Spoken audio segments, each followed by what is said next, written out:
And so we've asked the students that are within those programs to come and just be celebrated. We recognize what they do, the hard work that they do, the diligence and the grit that they have, and we are just celebrating them today. We're calling it the Honors Mixer. We also have invited some entrepreneurs, some individuals that can offer opportunities to students for future jobs and careers, internships, and research opportunities.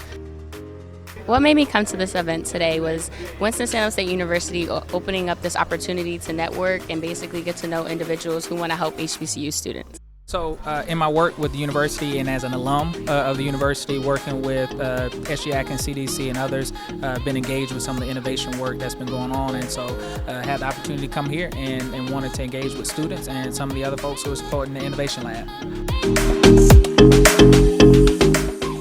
Winston-Salem State has not stopped making amazing students. Sometimes, I used to think, when I graduated, that was the last class of great Rams, but it's not the case.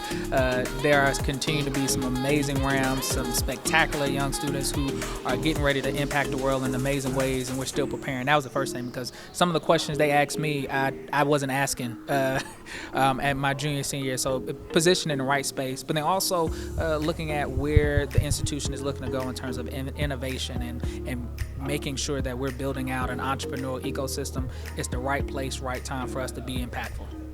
I can say my main takeaway from this event would be to build connections within people who are already stable within their environment and their field, and to basically just insert myself into the fields that I select.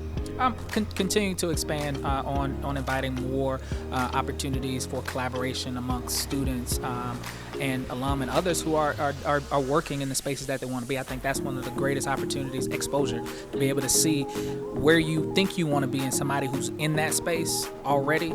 Connecting people like that together, I think, has the opportunity to make sure that success happens.